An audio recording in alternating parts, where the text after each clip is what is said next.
পরিস্থিতি। কখনো এটা ভালো থাকে, আবার কখনো মন্দ হয়ে যায়। কখনো এই পরিস্থিতি আমাদের পক্ষে থাকে, আর কখনো এই পরিস্থিতি অনুযায়ী আমাদের চলতে হয়। কোনো বিকল্প থাকে না।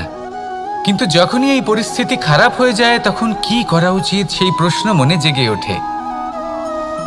পরিস্থিতি যখন প্রতিকূল হয়, তখন আমরা কিছু হারালে তা হারিয়ে ফেলি, ঠিক আছে, কিন্তু যা বাকি আছে সেটা আমরা আগলে রাখতে পারি।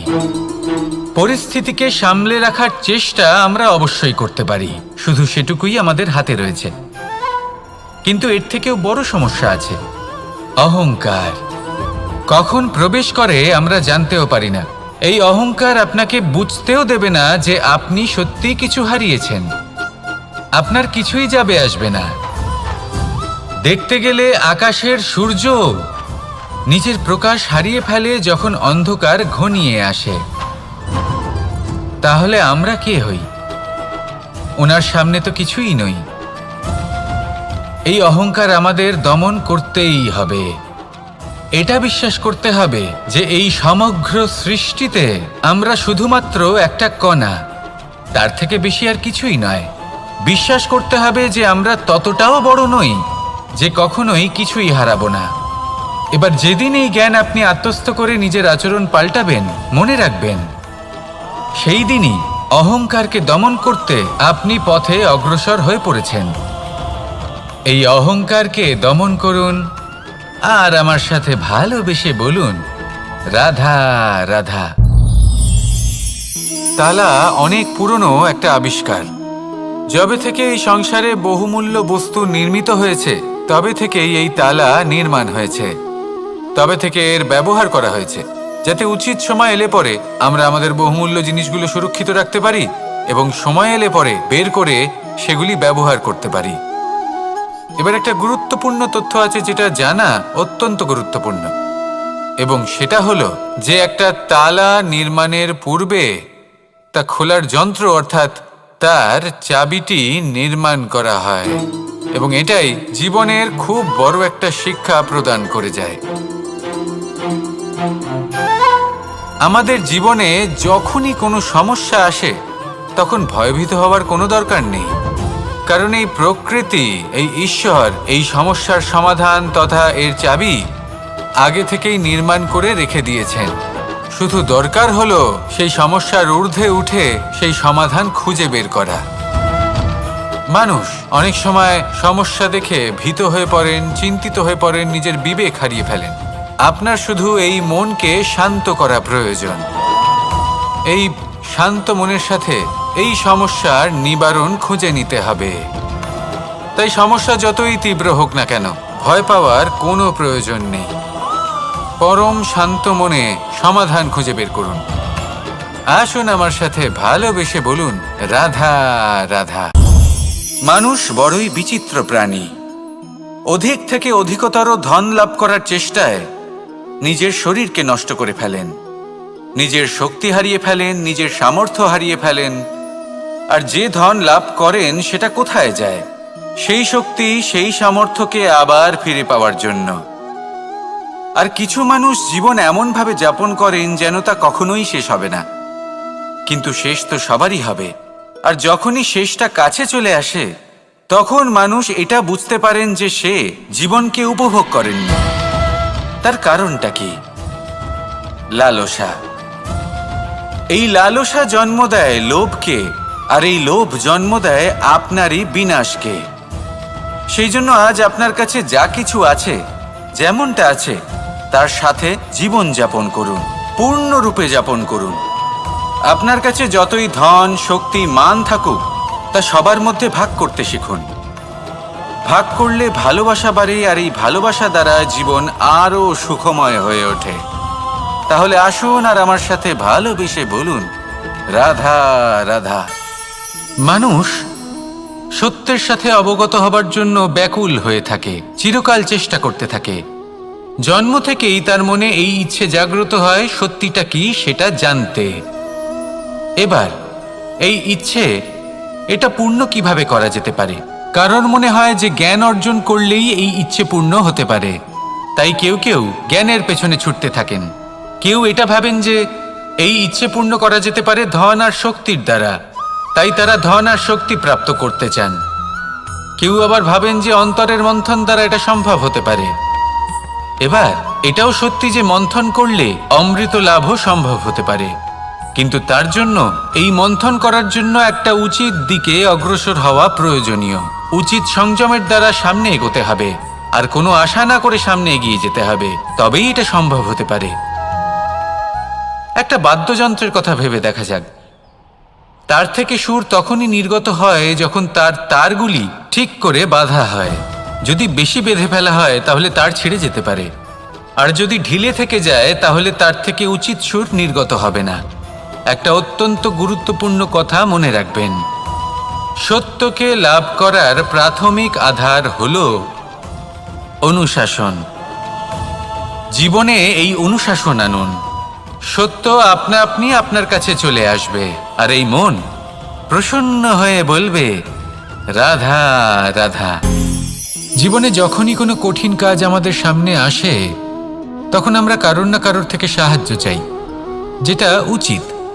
কিন্তু যদি যে কোনো ছোটখাটো বিষয়ে আমরা সাহায্য চাইতে শুরু করি তাহলে কি হবে?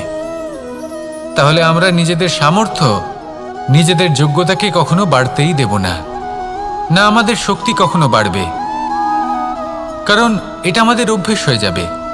যাই ঘটুক আমরা কারোর থেকে সাহায্য চাইতে চলে যাব, এটাই আমাদের স্বভাব হয়ে যাবে। সেই জন্য আমাদের যেটা করা উচিত সেটা হলো যতক্ষণ না আর কোনো উপায় থাকছে ততক্ষণ আপনি কারোর থেকে সাহায্য চাইতে যাবেন না। চেষ্টা করুন, যা সংকট থাকুক, সমস্যা থাকুক, পরিস্থিতি যতই কঠিন হোক, নিজে সমাধান করতে চেষ্টা করুন। যতটা পারবেন আত্মনির্ভর হওয়ার চেষ্টা করুন। যদি এটা করতে পারেন তাহলে আপনি অনেক কিছু শিখবেন। দিন প্রতিদিন আপনার জীবন আরও বেশি উজ্জ্বল হয়ে উঠবে, ব্যক্তিত্বের বিকাশ ঘটবে, আপনার শক্তি বৃদ্ধি পাবে, যোগ্যতা বৃদ্ধি পাবে, আত্মবিশ্বাস জেগে উঠবে, আর আত্মনির্ভর হয়ে মন বলবে রাধা রাধা। আমাদের জীবন হলো একটা উপবনের মতো, যেখানে কাঁটাও আছে আবার ফুলও আছে। আর যদি আপনি ফুল লাভ করতে চান তাহলে কাঁটার সংস্পর্শে তো আপনাকে আসতেই হবে। এটাই জীবনের সত্য। আমাদের জীবনে, আমাদের পরিবারে, আমাদের সমাজে দেখবেন ভিন্ন ভিন্ন ধরনের মানুষ আছে। কেউ আছেন দুর্জন, কেউ সজ্জন, কেউ শত্রু হন তো কেউ মিত্র। যদি আপনি দুর্জনদের কাছে যান তাহলে শুধুই কষ্ট পাবেন, যদি আপনি শত্রুর কাছে যান তাহলে ঝামেলায় জড়িয়ে পড়বেন। তার চেয়ে ভালো আপনি সজ্জনদের কাছে যান, আনন্দ এবং জ্ঞান লাভ করবেন। নিজের মিত্রদের কাছে যান, আপনি সাহস লাভ করবেন। আরও একটা কথা বলি, এই জীবন এত বড়ও নয় যে আপনি প্রত্যেক সমস্যায় প্রত্যেক মানুষের সাথে ঝামেলায় জড়াবেন। শুধু যার সাথে আপনার মনের মিল হবে তাকে প্রণাম করুন, আর যার সাথে মনের মিল হবে না তাকে দূর থেকে প্রণাম করুন। কিন্তু মনের মধ্যে থেকে প্রেমের বোধ কোথাও যেতে দেবেন না, কারণ এই ভালোবাসাই শেষ মুহূর্তে আপনার উচিত পথ প্রদর্শন করবে। তাই এই ভালোবাসাকে মনে জাগ্রত রাখুন, আর এই ভালোবাসার সাথেই বলুন রাধা রাধা। কোনো এক সময়ের কথা, একজন জেলের একটা ছোট্ট পুত্র ছিল। সে ভাবল যে আমি আমার বাবার মতোই মাছ ধরব। তখন সে একটা লাঠি নিল, তাতে দড়ি বাঁধল, আর সেই দড়ির মুখে যে কাঁটা বিঁধে থাকে তাতে চারা ঝুলিয়ে জলে ফেলল আর বসে থাকল। কিছু সময় পরে জলে একটি তরঙ্গ দেখা গেল। ও বুঝতে পারল খুব বড় একটা মাছ ফাঁদে পড়েছে। ও বল প্রয়োগ করলো, সেটা টানার চেষ্টা করলো, মাছও বল প্রয়োগ করলো, আর শেষে যেটা হলো সেই দড়ি ছিঁড়ে গেল আর মাছ বেঁচে পালিয়ে গেল। দেখুন, ও অনেক চেষ্টা করলো কিন্তু অসফল হলো। কখনো অধিক বল প্রয়োগ করলো, আবার কখনো কম বল, কিন্তু কিছুতেই সফল হলো না। ও পঞ্চমবার প্রচেষ্টা করলো, না বেশি বল প্রয়োগ করলো না কম, ততটাই বল প্রয়োগ করলো যতটা পর্যাপ্ত, ঠিক ততটাই বল, যতটা বল সেই মাছ প্রয়োগ করলো, আর শেষ পর্যন্ত জীবনে প্রথমবার ও মাছ ধরতে সফল হলো।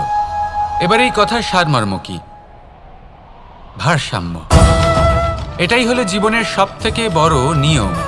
আমাদের সবার জীবনে সমস্যা রয়েছে, কখনো মন দিয়ে ভেবে দেখবেন। জীবনে যদি কোনো ক্ষুদ্র সমস্যা বা ছোট সমস্যা থাকে আর সেটা সমাধান করার জন্য আপনি বেশি চেষ্টা করছেন, তাহলে তার দ্বারা সমাধান হয় না, বরং আরও বিপদ বেড়ে যায়। যখন কোনো বড় সমস্যা থাকে আর আপনি কম চেষ্টা করতে থাকেন, তখন সমাধান হয় না, তা চলতেই থাকে। শুধু এটাই হলো ব্যাপার। জীবনের সমস্ত সমস্যার একটা ভারসাম্য বজায় রাখা, যদি এটা আপনি শিখে ফেলতে পারেন, জীবনটা আপনার হাতের মুঠোয় থাকবে। আসুন আমার সাথে ভালোবেসে বলুন, রাধা রাধা। মানুষের জীবনে স্বচ্ছতার একটা আলাদা গুরুত্ব আছে। যদি আপনি নিজেকে স্বচ্ছ রাখেন, তাহলে আপনার নিজেরও ভালো লাগবে, সামনের ব্যক্তিরও ভালো লাগবে, একটা অন্যরকম প্রভাব পড়বে। কিন্তু একজন শ্রেষ্ঠ ব্যক্তি কিভাবে হয়ে ওঠা সম্ভব? যার মধ্যে গুণ আছে, শিক্ষা আছে, শুভ চেতনা আছে, যিনি সৎকর্ম করেন।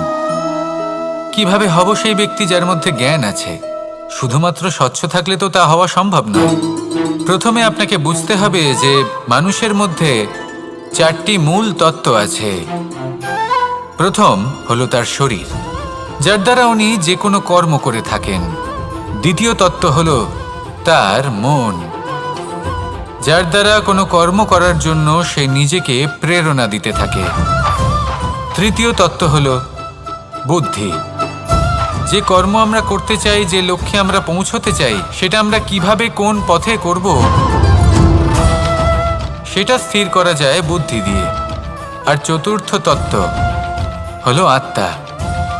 আত্মা হলো এমন এক তত্ত্ব যার কোনো সমাপ্তি নেই। আত্মা হলো অজয়। কিন্তু এরও শুদ্ধিকরণের প্রয়োজন হয়। এই 4টি তত্ত্বের শুদ্ধিকরণ করতে থাকুন, এদের নির্মল রাখুন, শুদ্ধ রাখুন। এবং এটা কিভাবে হবে? শুভ চেতনা দ্বারা, জ্ঞানের দ্বারা, এবং সবথেকে বেশি গুরুত্বপূর্ণ প্রেমের দ্বারা। আসুন আমার সাথে ভালোবেসে বলুন, রাধা রাধা। একে বালি বলুন, মাটি বলুন বা ধুলো বলুন, এ দিয়ে কত কিছু করা সম্ভব। এ দিয়ে আপনি নিজের বাসস্থান নির্মাণ করতে পারেন, প্রাচীর গড়ে তুলতে পারেন, অট্টালিকা নির্মাণ করতে পারেন। কিন্তু যদি এই বালিকে আপনি মুষ্টিবদ্ধ করে রাখতে চান, তাহলে তা হাত থেকে ফসকে যাবে। আপনি কখনোই একে মুষ্টিবদ্ধ করতে পারবেন না।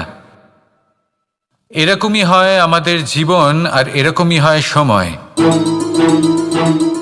এই মুষ্টিবদ্ধ করা বালির মতো। সময়কে আমরা বাধা দিতে পারবো না, আটকেও রাখতে পারবো না। এ হলো প্রবাহমান। জন্ম থেকে মৃত্যু পর্যন্ত এই যে সময়, তা খুবই সীমিত। আর এই সময় আমরা যেটাই করি তার দ্বারাই আমাদের মূল্য নির্ধারিত হয়।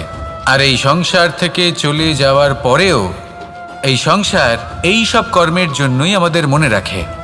তাই যদি আপনি এটা ভাবেন যে আজ যে কর্ম করার ছিল আমি না হয় কাল করে নেব, কাল আমার লক্ষ্যে পৌঁছানোর কথা ছিল আমি পরশু পৌঁছব, না, এই সময় খুব মূল্যবান, একে নষ্ট করবেন না।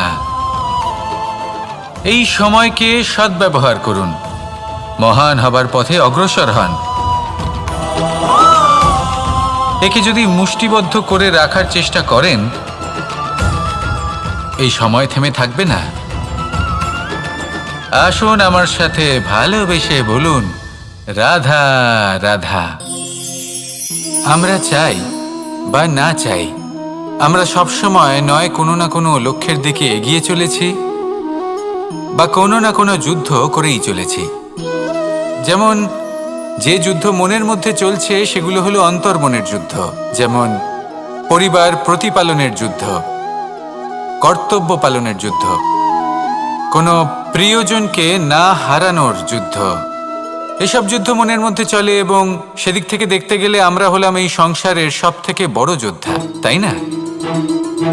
কিন্তু এই সব যুদ্ধে যদি আপনি জয়ী হতে চান, তাহলে 3টি বিষয় আপনাকে মাথায় রাখতে হবে।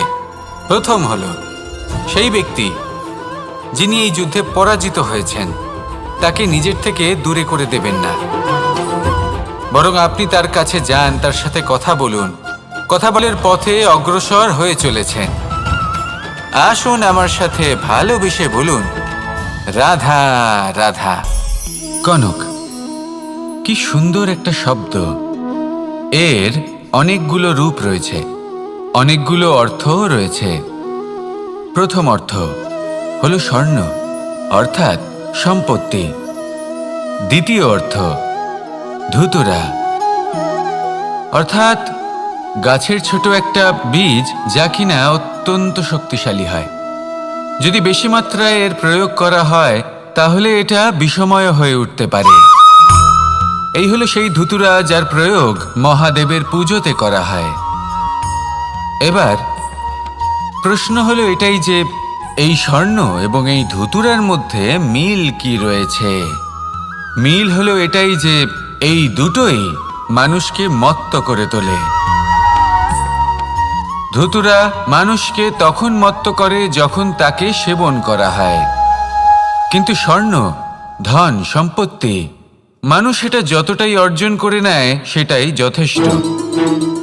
এই স্বর্ণ মানুষের ভাবনা চিন্তা করার ক্ষমতাকে বশ করে ফেলে।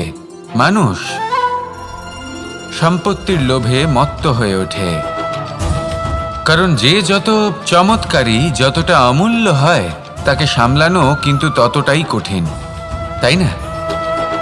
তাই মনে রাখবেন, ধন, স্বর্ণ, সম্পত্তি এগুলো ধুতুরার থেকেও অনেক বেশি বিষাক্ত হতে পারে।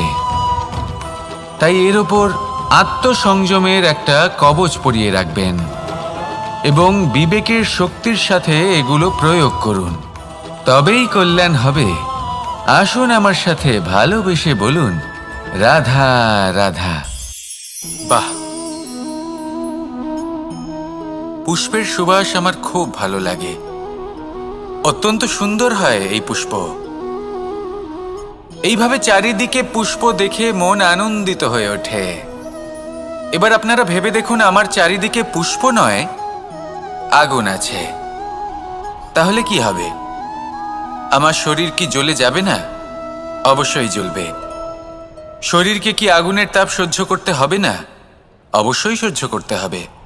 এটাই হলো প্রকৃতির নিয়ম। এই নিয়ম কিন্তু আমরা সবাই জানি, কিন্তু আমাদের মধ্যে বেশিরভাগ মানুষ এই বিভ্রান্তি নিয়ে বাঁচি যে এই যে প্রকৃতির নিয়ম, তা আমার ওপর প্রযোজ্য নয়। তা কিন্তু নয়। আমাদের চতুর্দিকে এই যে নিসর্গ রয়েছে, আমরা তার কতটা ক্ষতি করি সেটা একবার ভেবে দেখুন।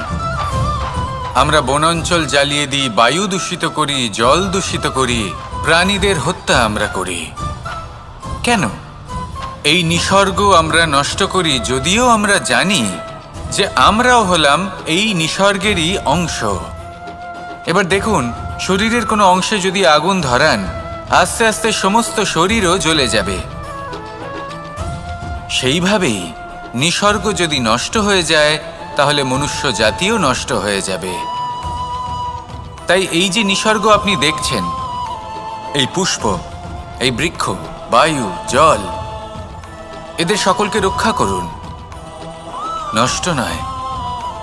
মনে রাখবেন, যদি নিসর্গ থাকে মানুষ থাকবে, যদি নিসর্গ থাকে তাহলেই জীবন থাকবে। আসুন আমার সাথে ভালোবেসে বলুন, রাধা রাধা। পরিস্থিতি কখনো এটা ভালো থাকে, আবার কখনো মন্দ।